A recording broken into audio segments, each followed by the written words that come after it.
The church bells rang, but they didn't sound like celebration. They sounded like warning. Madeline Walsh stood in front of the stained glass windows of St. Augustine's Chapel, her white silk gown shimmering under the morning light. The bouquet trembled in her hands, not from nerves about marrying the man she loved, but from the voices shouting outside. Across the street, protesters held signs. Some read, "Love wins," others read, "Keep blood pure." The divide wasn't just outside, it was inside too. Half the pews sat stiff and silent, the other half whispered and glared, and at the end of the aisle, waiting for her with trembling hands of his own, was Darius King, a man whose smile once made her believe love could erase every line society drew between white and black.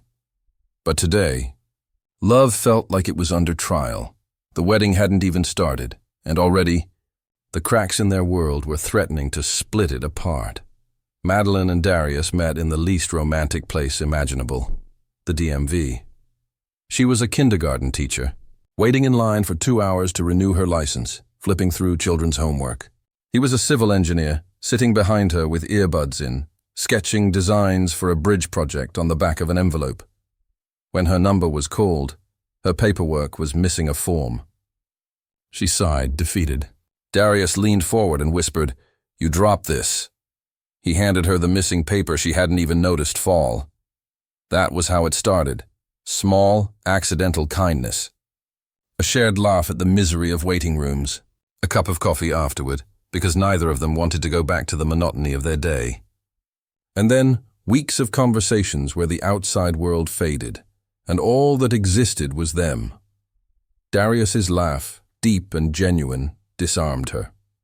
Madeline's gentleness made him feel safe in ways he hadn't in years. For the first time in both their lives, they weren't thinking about race, stereotypes, or society. They were just two people who found home in each other. But love stories never live in isolation. They always live in the shadows of family. Madeline's family, the Walshes, came from old money. Her father, Richard Walsh, was a retired judge, proud of his family's Irish-American roots. He believed in tradition, in appearances, in keeping the Walsh name untarnished. When Madeline brought Darius home for dinner, the air thickened the moment he stepped into their marble foyer. Her mother, Elaine, smiled too wide, her voice trembling as she asked what he did for a living. Her father shook Darius's hand but didn't meet his eyes. Her younger brother, Connor, whispered something crude under his breath that made Madeline's stomach turn. Darius's family, the Kings, were from Detroit's west side. His mother, Gloria, was a nurse who raised her children with grit and faith. His father had passed when he was young, leaving Gloria to carry the weight alone. She taught Darius and his sister, Nia, to work twice as hard for half the recognition. When Madeline visited, Gloria greeted her with warmth but hesitation. She knew too many stories of black men whose love for white women ended in heartbreak, or worse. "Are you strong enough for this?" Gloria asked her one night while Darius wasn't in the room. "Because loving my son means fighting battles you don't even see coming." Madeline swallowed hard. I love him," Gloria nodded, but her eyes carried storms. 2 years later, on a crisp autumn evening, Darius proposed at Belle Isle, overlooking the Detroit River. He got on one knee, the city skyline glowing behind him, and held out a ring. "Madeline Walsh," he said, his voice shaking. "The world might see us as different. But when I look at you, I see the other half of me. Will you marry me?" She didn't hesitate. Yes, it should have been joy. It should have been celebration. But when the news broke to both families, joy fractured into tension. The Walshes didn't want a public wedding. "What will people think?" Richard argued. "Do you have any idea how this will look?" Gloria, on the other hand, worried for different reasons. "Do you know what it means to stand in front of the world with him? You're not just marrying a man, you're marrying into the weight of his skin." Still, the couple pressed forward. Love, they believed, would be stronger than fear. The closer the wedding drew, the more invisible lines hardened into walls. At the rehearsal dinner, Richard Walsh made a toast that sounded more like a warning. "Marriage," he said, glass in hand, "is about sacrifice. I hope you both understand the challenges ahead. Challenges some people bring upon themselves." His eyes lingered on Darius. Naya King, Darius's fiery younger sister, stood up. What he means to say is, some people can't handle seeing love outside their comfort zone. But guess what? That's their problem, not ours. The room fell silent, divided down invisible battle lines. Even friends split apart. Madeline's college roommate confessed, "Maddie, I love you, but I just don't see how this ends well." And for the first time, cracks appeared between Madeline and Darius. One night, after another argument with her father, she whispered, "Maybe we should just elope." Darius shook his head. "If we hide, they win. Our love deserves to be seen." The morning of the wedding felt heavy. News had leaked, and outside the church, protesters gathered, some chanting for love, others for hate. Inside, the families sat on opposite sides, stiff and silent. Gloria clutched her Bible, whispering prayers. Richard sat stone-faced, refusing to look at the groom's side.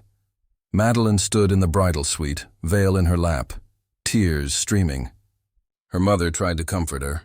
"Sweetheart, maybe this isn't the right time." "No," Madeline whispered. "It has to be today. It has to be now." As she walked down the aisle, whispers followed her.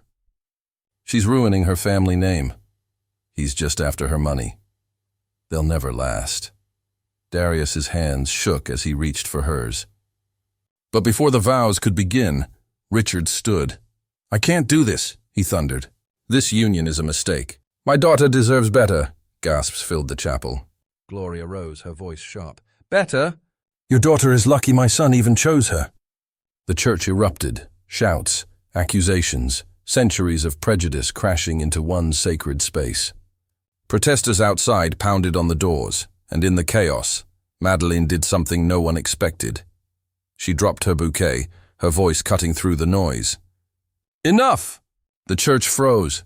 "You all talk about tradition, about family, about appearances, but none of you have asked me one thing, what I want." Her voice shook but grew stronger.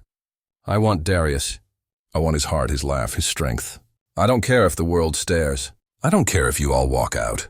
I will not let hate dictate my love." She turned to Darius. His eyes were wet, his jaw trembling. "I choose you," she said. "Today, tomorrow, forever." Darius took her hands, his voice breaking. "And I choose you." The minister, hesitant but moved, asked softly, "Shall we continue?" The families stared, frozen between pride and prejudice. And then slowly Gloria stepped forward. She placed her hands on theirs. "If you're brave enough to stand against all this, then I'll stand with you." All eyes turned to Richard. His face hardened, but when he looked at his daughter, something cracked. For the first time, he saw not just rebellion, but love. The same love he once felt for Elaine when his own parents disapproved. Without a word, he sat down. The vows continued. And when Darius kissed Madeline, the church wasn't silent. It roared, half in cheers, half in anger. But love had spoken louder than hate. Their marriage wasn't easy. Some friends drifted, some doors closed. Some nights were spent holding each other after a stranger's cruel words, but their love endured. Because every battle outside only made them hold each other tighter inside. Years later, when their daughter asked, "Mom, Dad, why do people look at us funny sometimes?" Madeline knelt and said, "Because some people fear what they don't understand. But do you know what we do when people fear us?" The little girl shook her head. Darius lifted her up, kissing her forehead. "We love louder. The story of Madeline and Darius is not a fairy tale. It's not simple. It's not clean. It's real. Because love doesn't erase racism. Love doesn't magically fix generations of prejudice. But love gives people the courage to fight it. Their wedding didn't just unite two people. It declared war on hate.